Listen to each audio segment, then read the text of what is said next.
오늘 성경 말씀 먼저 보겠습니다. 오늘 하나님의 말씀은 시편 121편 1절에서 8절 그리고 데살로니가 후서 3장 16절 말씀인데요. 시편 말씀을 우리가 서로 교독하고 데살로니가 후서 말씀은 같이 합독하도록 하겠습니다.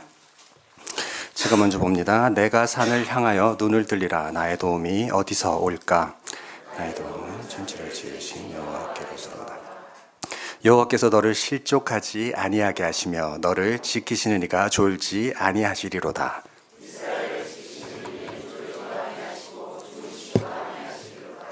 여호와는 너를 지키시는 이시라. 여호와께서 내 오른쪽에서 내 그늘이 되시나니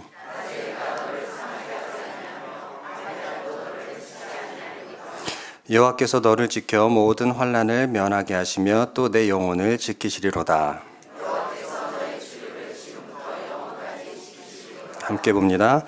평강의 주께서 친히 때마다 일마다 너희에게 평강을 주시고 주께서 너의 모든 사람과 함께 하시기를 원하노라. 아멘. 이스라엘 민족이 출애굽을 한 이후부터 광야에서 아주 거친 생활을 합니다. 불안정한 생활을 하죠.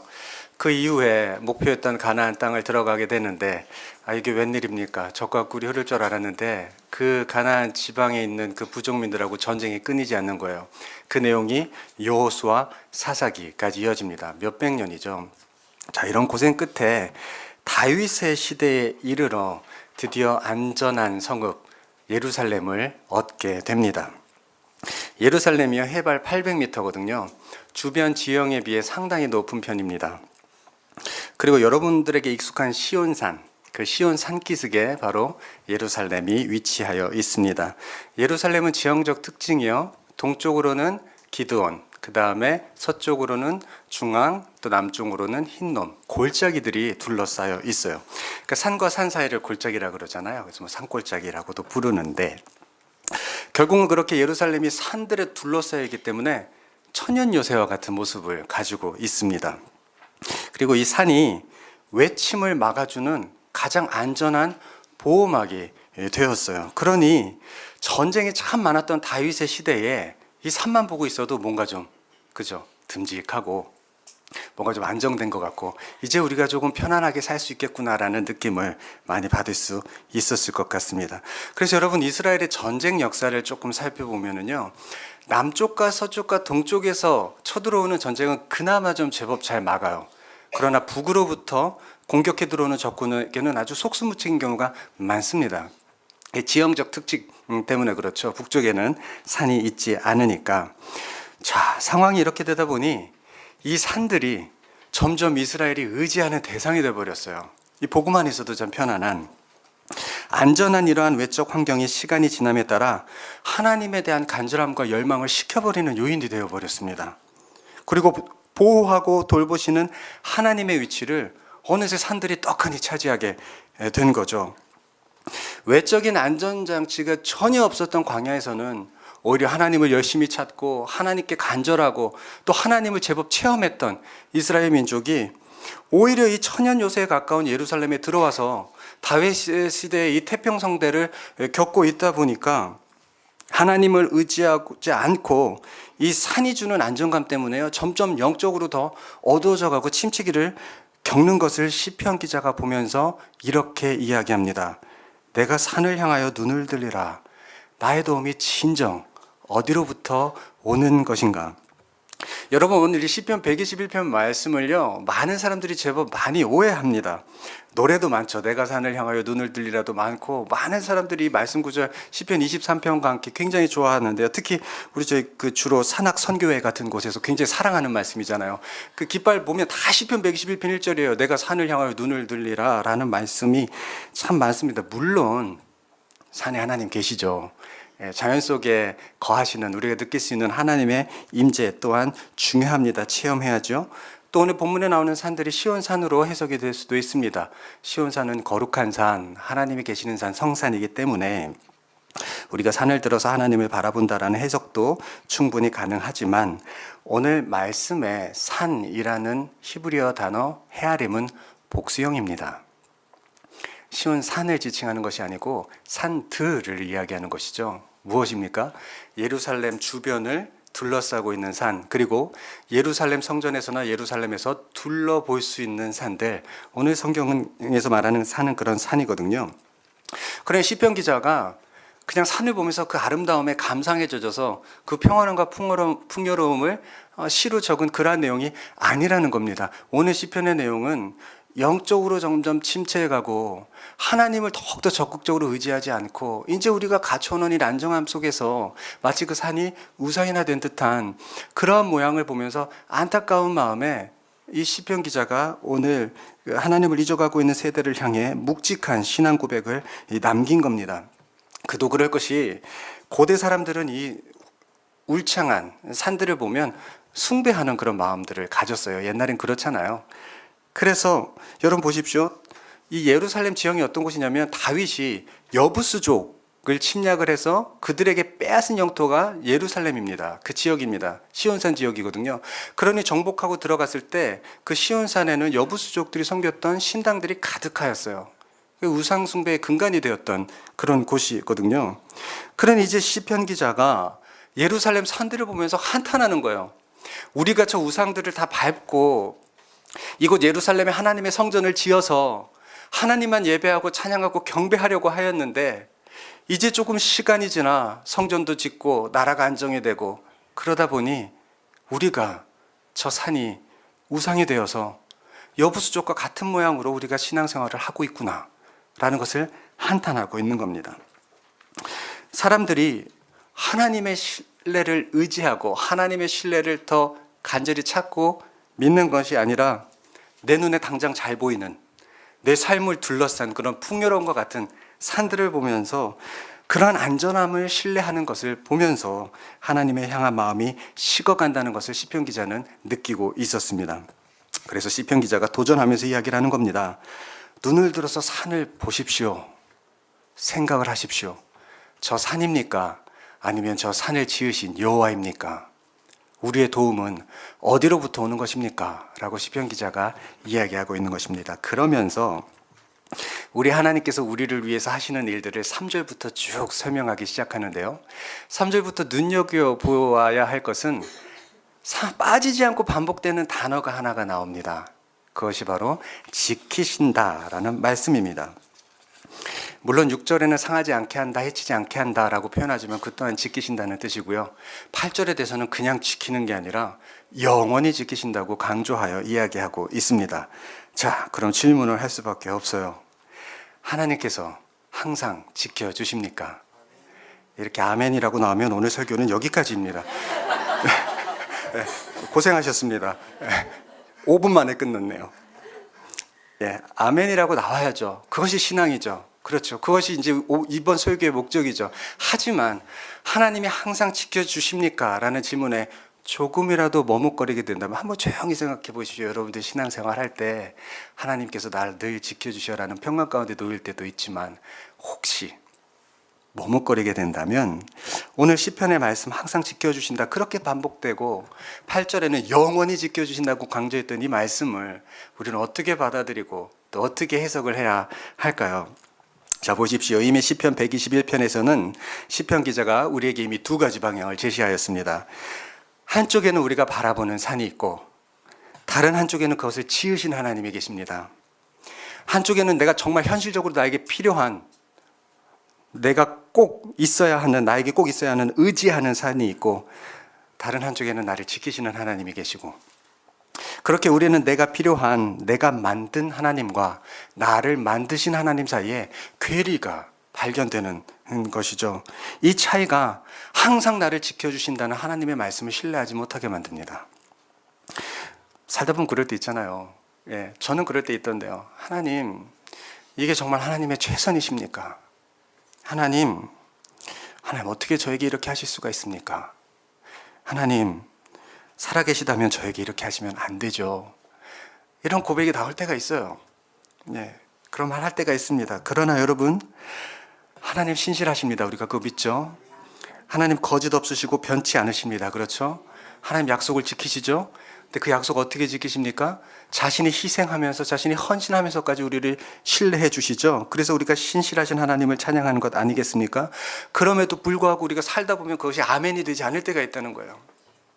살다 보면 그것이 내 인생 가운데서 도전이 되는 때가 있다는 겁니다. 왜?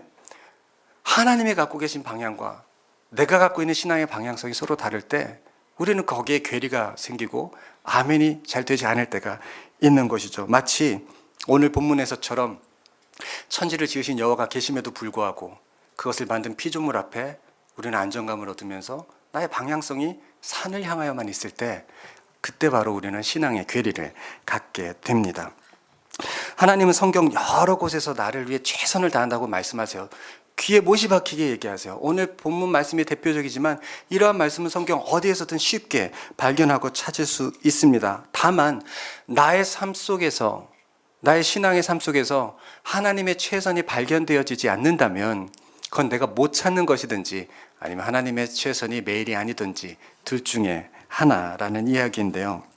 자, 우리가 하나님에 대해서 흔히 갖고 있는 가장 많이 갖고 있는 오해 중에 하나가 크신 하나님입니다. 크신 하나님.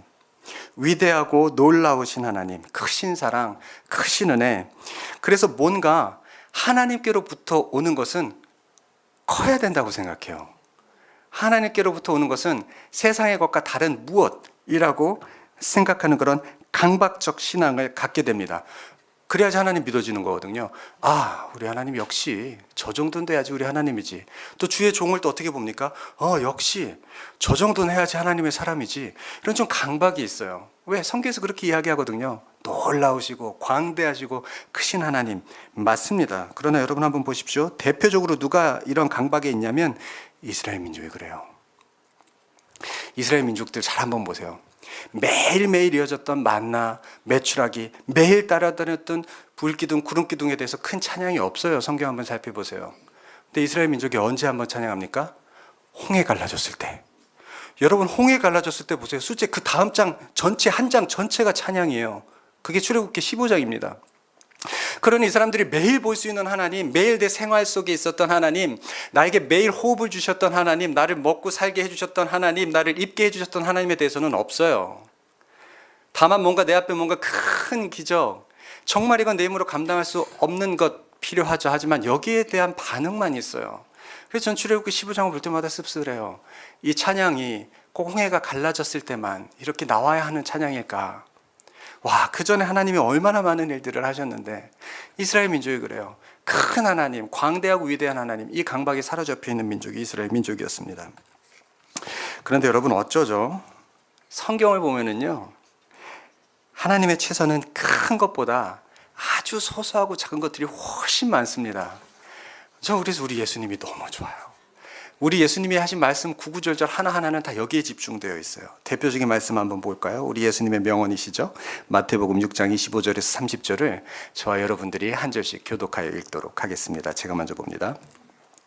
그러므로 내가 너에게 이르노니 목숨을 위하여 무엇을 먹을까, 무엇을 마실까, 또 몸을 위하여 무엇을 입을까 염려하지 말라.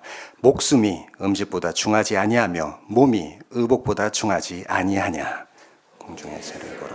심지도 않고 거두지도 않고 창고에 모아들이지도 아니하되 너희 하늘 아버지께서 기르시나니 너희는 이것들보다 귀하지 아니하냐. 너희 중에 누가 염려함으로 그 키를 한 자라도 더할 수 있겠느냐. 어찌 의복을 위하여 염려하느냐. 들의 백합화가 어떻게 자라는가 생각하여 보라. 수고도 아니하고 기삼도 아니하느니라. 그러나 내가 너희에게 말하노니 솔로몬의 모든 영광으로도 입은 것이 이 꽃 하나만 갖지 못하였느니라. 나가 아니라 홍해에 던져주는 들풀도 하나님이 이렇게 입히시거든 하물며 너희가 보냐. 믿음이 작은 자들아. 그리고 제가 마태복음 10장 30절과 31절을 읽겠습니다. 한번 들어보십시오. 너희에게는 머리털까지 다 세신 바 되었나니 두려워하지 말라.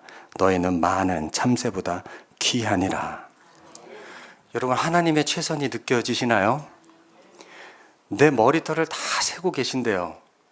그러니 두려워하지 말래요. 근데 여러분 이 말씀에 우리가 큰 감동이 없어요.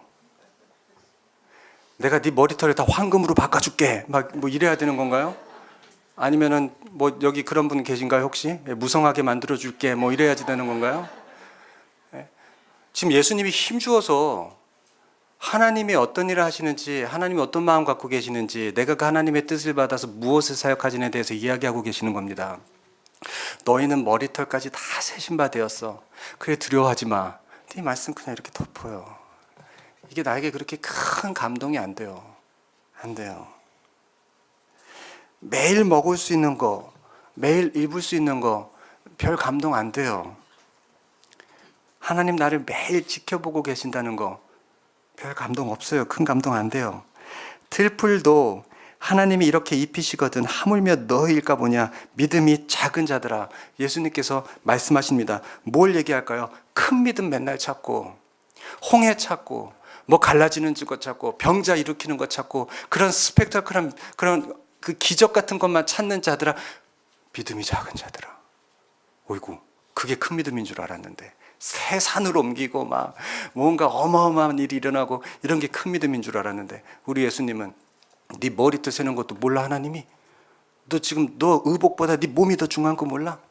너 먹는 것보다 네 목숨이 더 중요한 거 몰라? 하나님은 너 생명에 관심 있는데, 너 자체에 관심 있는데, 너 왜 이렇게 의복에 관심이 많아? 너 왜 이렇게 먹고 입는 거에 관심이 많아? 믿음이 작은 자들아.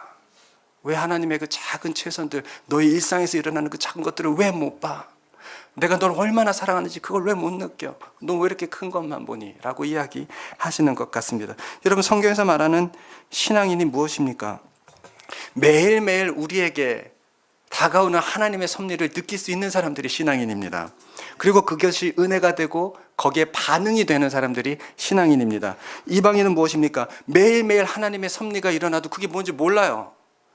그날 반응을 할 수가 없어요. 뭘 감사하고 뭘 기도하겠어요.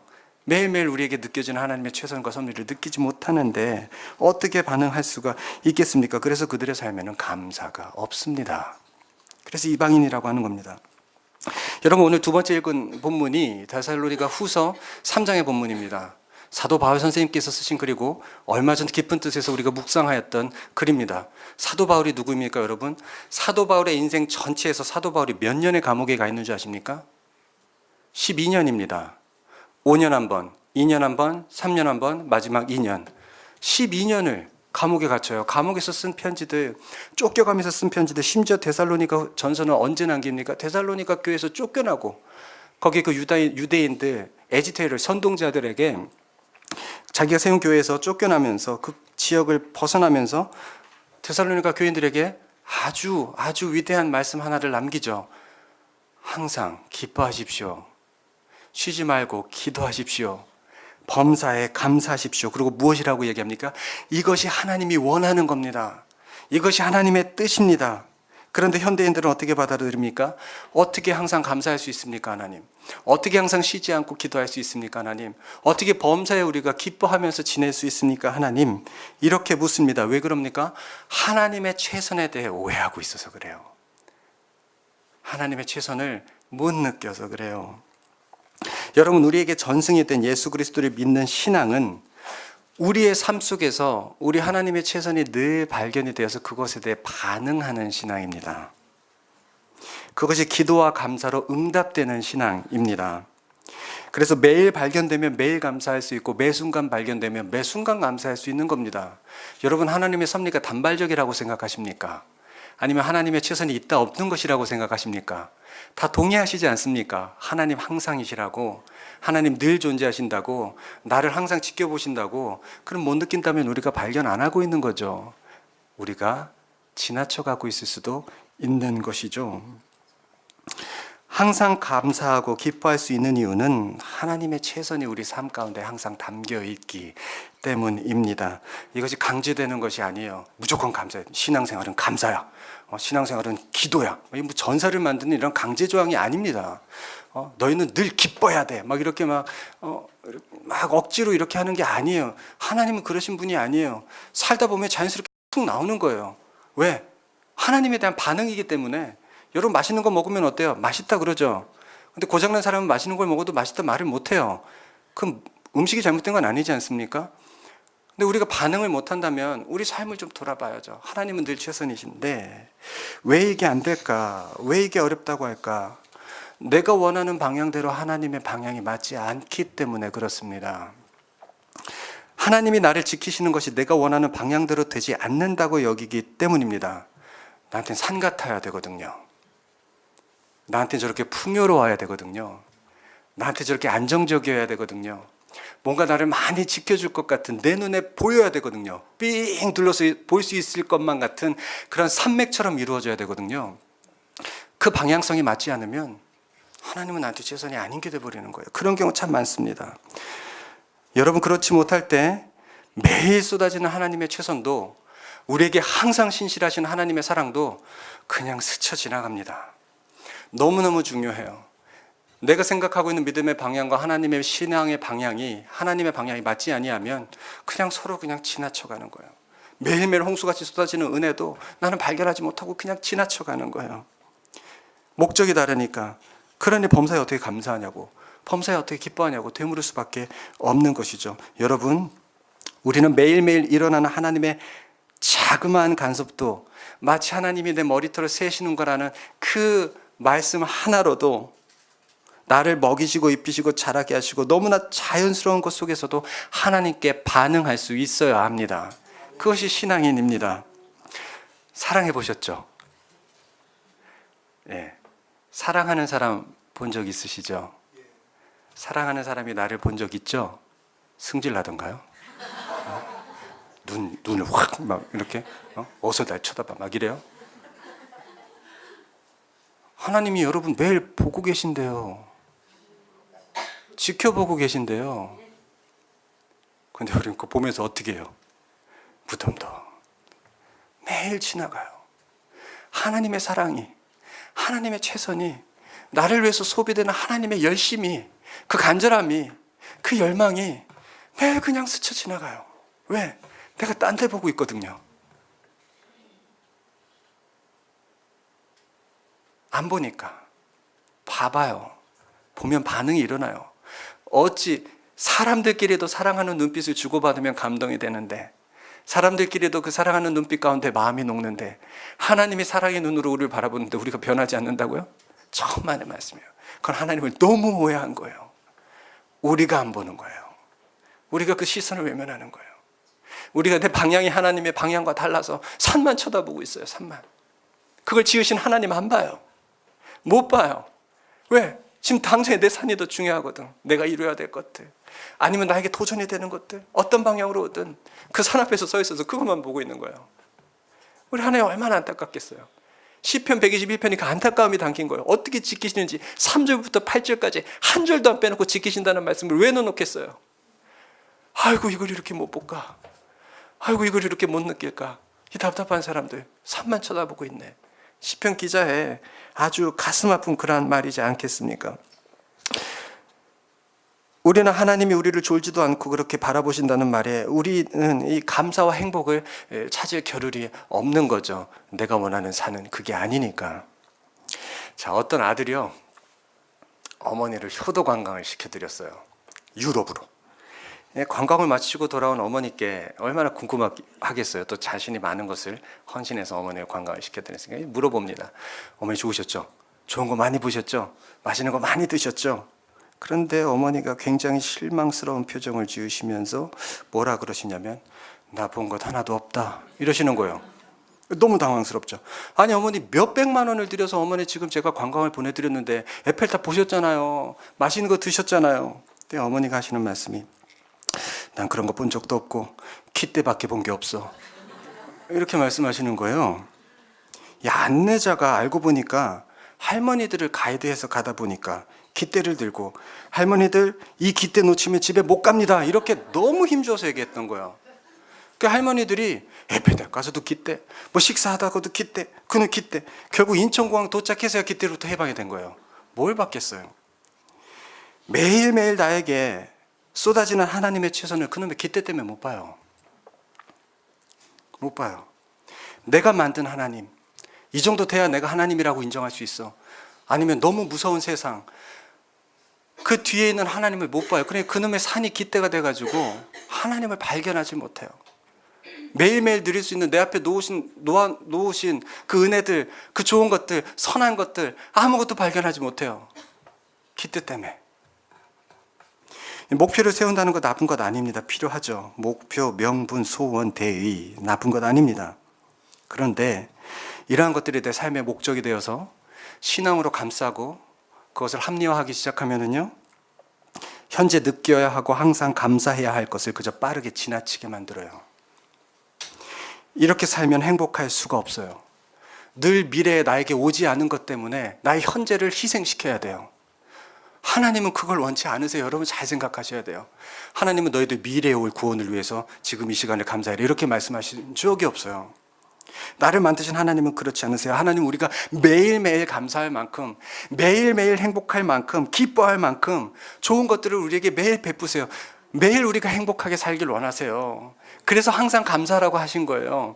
아무것도 주지 않고 감사해라 이렇게 막 억지로 우리를 억압하는 것이 아니고, 나는 내 자녀들이 나의 은혜 가운데 내가 베푸는 것 가운데 매일매일 감사했으면 좋겠어. 감사가 넘쳐봐요. 행복하지 않겠습니까?